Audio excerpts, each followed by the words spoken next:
Bonjour à vous, chers choisis de Jésus. Aujourd'hui, nous avons à partager un message qui a été donné à une personne qui m'avait donné son témoignage de ce que le Seigneur avait transformé sa vie en ayant, après avoir lu, médité et prié le premier volume pour le bonheur des miens, mais choisi Jésus. Et sans aucun doute qu'aujourd'hui, Jésus veut se servir de ce message-là pour rejoindre une multitude de vos cœurs. Ce qu'il a dit à cette personne, il veut vous le dire à vous qui avez donné votre oui au Seigneur.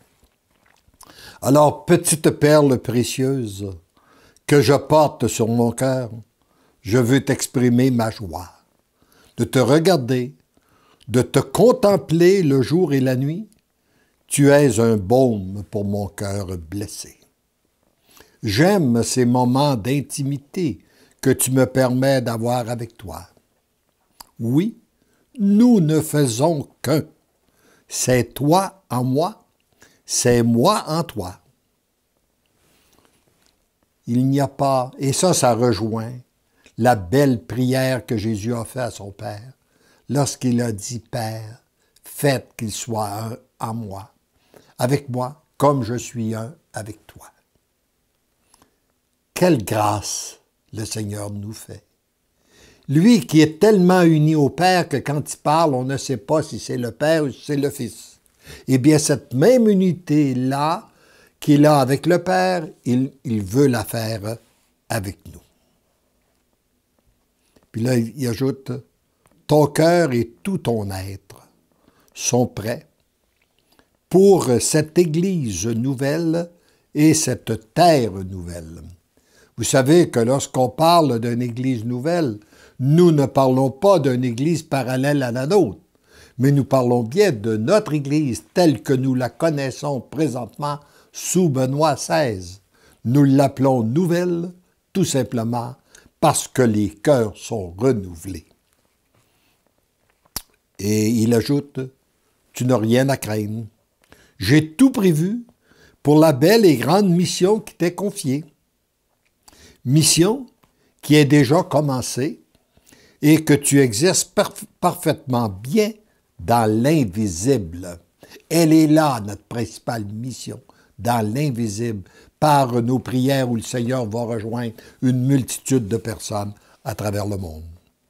Si tu savais ce que le Père réalise à travers toi dans l'invisible, à la suite de tes oui parfaits à sa volonté et de tes non aux pensées du monde, parce qu'on ne peut pas dire oui à Dieu et ne pas dire non à ce qui est contraire à sa volonté.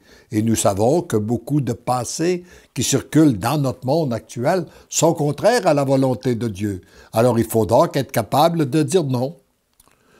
Et il ajoute, « Tu n'auras pas assez de l'éternité pour le remercier, le louer, lui rendre grâce.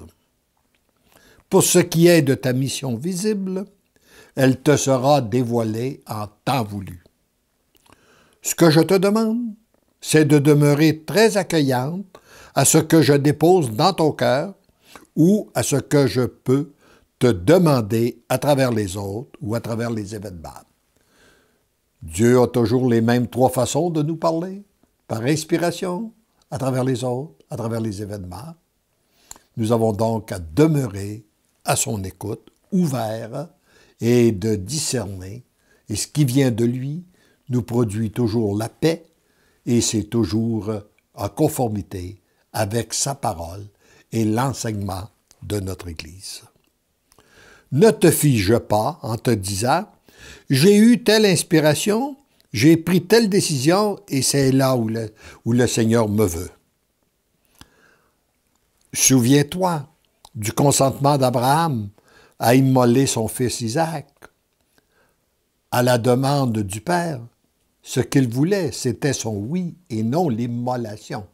Alors donc, après avoir donné notre oui et après avoir posé tel geste, il faut continuer à demeurer ouvert parce que, comme ce fut le cas d'Abraham, qu'il l'a fait monter sur la montagne, mais il ne voulait pas qu'il immole son fils. C'était juste pour voir la foi qu'il avait, connaître sa foi. Pour ce qu'il te sera demandé, ne te dis pas que tu n'es pas capable, car c'est ensemble que nous allons accomplir ta mission visible. Voyez-vous la différence? Très souvent, nous disons nous ne sommes pas capables, et c'est vrai que par nous-mêmes, nous ne sommes pas capables. Mais lorsque Dieu est avec nous, tout devient possible. Moi avec toi et toi avec moi. Excusez. Continue à vivre pleinement le moment présent en accueillant de plus en plus mon amour. C'est ce qui te prépare à ta belle et grande mission. Et accueillons ensemble ce qu'il lui dit. Heureuse ou heureux es-tu d'avoir trouvé grâce à mes yeux et d'accueillir autant d'amour. Laisse-toi bercer par ma maman qui est ta maman et qui t'aime follement. Et entends bien les mots qu'elle te dit doucement à ton oreille et qui viennent de mon cœur et de celui du Père. Je t'aime, je t'aime, je t'aime tendrement, je t'aime follement parce que tu deviens l'amour. Amen.